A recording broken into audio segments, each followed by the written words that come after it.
Hello दोस्तों, PhD का एक नया नोटिफिकेशन स्टार्ट हो गया है जो कि नेशनल संस्कृत यूनिवर्सिटी तिरुपति से है। दोस्तों ये एक सेंट्रल यूनिवर्सिटी है और इन्होंने काफ़ी सारे सब्जेक्ट के लिए आवेदन मांगे हैं। दोस्तों इन्होंने अपना एंट्रेंस एग्ज़ाम VVET निकाला है। तो दोस्तों इन्होंने बताया कि आपका ये एग्ज़ाम ऑफलाइन मोड में होगा और तिरुपति सेंटर के अंदर होगा। 25 से 26 मार्च को होगा और ये आपको गूगल लिंक के माध्यम से फिलअप करना होगा और एप्लीकेशन फॉर्म डाउनलोड करके अपलोड करना होगा। 11 मार्च इसकी लास्ट डेट रहेगी और आपको हार्ड कॉपी भी सेंड करनी होगी और आपकी पेमेंट डिमांड ड्राफ्ट के थ्रू होनी चाहिए और वो इनको आपको सेंड करनी होगी। पोस्टल एड्रेस वगैरह दिया हुआ है यहाँ पर। दोस्तों इस वीडियो को पूरा देखिएगा ताकि आपको पूरी जानकारी मिल पाए। हम आपको आगे वेबसाइट में भी चल के भी दिखाएंगे कि आपको फॉर्म किस प्रकार से फिलअप करना है और क्या करना है। तो दोस्तों आगे इन्होंने ये पूरी डिटेल्स वगैरह बताई है कि एग्ज़ाम वगैरह के बारे में और ये डिपार्टमेंट्स वगैरह है, किन किन डिपार्टमेंट्स के अंदर सीटें वगैरह रहेगी, तो ये पूरा लिखा हुआ है। और यहाँ पर आगे इन्होंने प्रोग्राम की ड्यूरेशन वगैरह बताई है कि 6 ईयर लास्ट रहेगा और मीडियम का इंस्ट्रक्शन वगैरह दिया है कि आपकी थीसिस वगैरह होगी वो संस्कृत के अंदर ही होगी, कोर्स वर्क वगैरह सब कुछ संस्कृत के अंदर ही होगा। तो ये लिखा हुआ है, इस बात का ध्यान रखिएगा आप, इंग्लिश में नहीं होगी, संस्कृत के अंदर ही आपकी थीसिस वगैरह सब कुछ लिखा जाएगा। आगे कुछ और इन्फॉर्मेशन भी देख लेते हैं। तो इन्होंने यहाँ पर बताया है कि जिनके पास UGC, CSR, JRF, net, set, slate वगैरह जो भी है, MPhil वगैरह, तो वो सब एग्जाम्प्टेड वगैरह कैटेगरी के अंदर आएंगे। आगे इन्होंने यहाँ पर रिजर्वेशन का वेटेज वगैरह बताया है कि जो SC कैटेगरी से है उनको 15% का रिजर्वेशन है, ST को 7.5, OBC नॉन क्रिमिनल को 27%, EWS को 10% का। आगे कुछ और इन्फॉर्मेशन भी इन्होंने दी है तो वो देख लेते हैं दोस्तों। तो दोस्तों ये फॉर्म 1 मार्च से स्टार्ट हो गया था, 11 मार्च इसकी लास्ट डेट रहेगी और एडमिट कार्ड आपका 18 मार्च को आ जाएगा और एंट्रेंस एग्ज़ाम आपका 25 से 26 मार्च के बीच में हो जाएगा और ये आंसर की वगैरह जो आएगी वो 27 मार्च को आ जाएगी, फाइनल आंसर की 28 मार्च को आ जाएगी और डिक्लेरेशन ऑफ रिजल्ट 30 मार्च को हो जाएगा। तो ये थी कुछ इन्फॉर्मेशन। यदि आपको कुछ इशू भी है तो ये ईमेल आईडी भी दी हुई है जिस पर आप कॉन्टैक्ट कर सकते हैं। तो दोस्तों इन्होंने यहाँ पर सीटें बताई है जो कि नॉन JRF और JRF सीट्स बताई है। तो काफ़ी सारे सब्जेक्ट हैं और सीटें कुछ सब्जेक्ट के अंदर काफ़ी ज़्यादा भी है। टोटल 16 डिपार्टमेंट हैं जिनके अंदर टोटल 174 सीट नॉन JRF वालों के लिए है और 80 सीट JRF कंटेंट के लिए है। तो ये आप अपने अकॉर्डिंग देख लीजिएगा। एलिजिबिलिटी इन्होंने वही सिंपल एलिजिबिलिटी बताई है कि जिसके पास 1 ईयर या 2 सेमेस्टर की मास्टर डिग्री है और 4 ईयर की बैचलर डिग्री के साथ में, और या किसी के पास में 2 ईयर की मास्टर डिग्री है, 3 ईयर की बैचलर डिग्री के साथ में 55% होने चाहिए तो आप आवेदन कर सकते हैं दोनों ही में। और ये 75% मार्क्स हैं आपके बैचलर डिग्री के अंदर, यदि 4 ईयर की बैचलर डिग्री है तो भी आप आवेदन कर सकते हैं।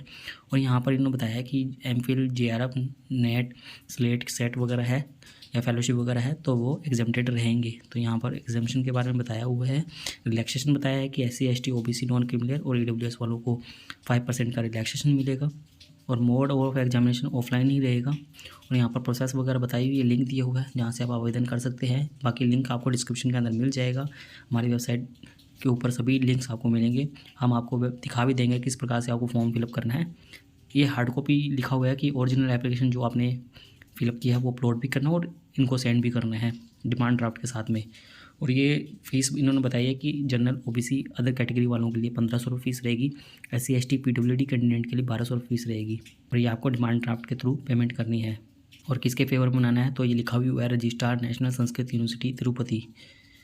और ये एग्जामिनेशन स्कीम वगैरह के अंदर बताया है कि किस प्रकार से रहेगा एग्ज़ाम आपका। तो रिसर्च मैथोडोलॉजी आपका 50 क्वेश्चन आएंगे और 50 मार्क्स का ही रहेगा और कंसर्न सब्जेक्ट वगैरह वो भी 50 क्वेश्चन आएंगे और 50 मार्क्स का रहेगा, टोटल 100 मार्क्स का रहेगा। तो इसी प्रकार अदर का भी बताया हुआ है इसके अंदर। और ये 120 मिनट्स का रहेगा टोटल एग्ज़ाम। और ये एग्ज़ाम सेंटर वगैरह बताया हुआ है और कॉन्टैक्ट नंबर वगैरह और ईमेल आईडी दिए हुए हैं यदि आपको कुछ इन्फॉर्मेशन और चाहिए तो। और इन्होंने बताया कि यदि किसी के 50% मार्क्स आ जाते हैं मिनिमम तो वो एलिजिबल है इंटरव्यू के लिए और 5% का रिलैक्सेशन मिलेगा SC, ST, OBC non criminal, PWD और EWS वालों के लिए। उनको 45% से ही काम हो जाएगा। आगे मोड ऑफ सिलेक्शन के अंदर बताया है कि वेटेज 70% एंट्रेंस एग्जाम का लिया जाएगा और 30% वेटेज इंटरव्यू का लिया जाएगा। और यदि कोई एग्जाम्प्टेड है तो उनका 70% का वेटेज एकेडमिक करियर को देखा जाएगा और 30 का इंटरव्यू का देखा जाएगा। और आगे कुछ और इन्फॉर्मेशन है कि जो है हॉस्टल वगैरह के लिए इंस्ट्रक्शन वगैरह तो ये आप देख सकते हैं। और दोस्तों इन्होंने ये एप्लीकेशन फॉर्म नीचे भी अटैच किया है, ये आपको अलग से डाउनलोड करने के लिए भी मिल जाएगा, जो इन्होंने गूगल फॉर्म के अंदर दिया हुआ है इसका लिंक, तो आप अलग से डाउनलोड भी कर सकते हैं और इसको फिलअप करके आपको सेंड करना होगा और अपलोड भी करना है। ये दोनों ही काम आपको करने होंगे। तो दोस्तों अब हम आपको वेबसाइट पर लेके चलते हैं ताकि आपको और अदर इन्फॉर्मेशन दे सकें। तो दोस्तों ये इनकी ऑफिशियल वेबसाइट है। इस पेज का डायरेक्ट लिंक भी आपको डिस्क्रिप्शन के अंदर मिल जाएगा, नोटिफिकेशन के कॉलम के अंदर। और दोस्तों नोटिफिकेशन को डाउनलोड करने के लिए आप इस पर क्लिक करके डाउनलोड कर सकते हैं और क्लिक हेयर टू अप्लाई पर क्लिक करके आप आवेदन को अप्लाई कर सकते हैं। तो सबसे पहले हम अप्लाई पर क्लिक करके देख लेते हैं। दोस्तों क्लिक हेयर टू अप्लाई पर क्लिक करने के बाद में ये आपके सामने ये विंडो ओपन हो जाएगी। तो यदि आप लॉगिन है अपने ईमेल के द्वारा, नहीं तो आपको लॉगिन करना होगा। तो दोस्तों ये इसके अंदर यहाँ पर लिखा हुआ है कि click here to download the application, तो इस एप्लीकेशन को डाउनलोड करना होगा आपको और वो आपको फिलअप करना होगा फॉर्म को अच्छे से। और उसके बाद में आपको यहाँ पर भी अपनी सभी डिटेल्स वगैरह डालनी होगी। इस बात का ध्यान रखिएगा कि आपको यहाँ पर भी पूरा फिलअप करना है। और ये सभी चीज़ें फिलअप करने के बाद में जिस भी सब्जेक्ट वगैरह के अंदर अप्लाई कर रहे हैं आप फिर से, और ये इंस्ट्रक्शन पढ़ लीजिएगा, तो आपको ये सभी हार्ड कॉपी भी इसकी सेंड करनी होगी, तो ये बात भी आप ध्यान रखिएगा। और दोस्तों उस एप्लीकेशन फॉर्म को फिलअप करने के बाद में यहाँ आपको अपलोड करना है और फिर सबमिट करना है।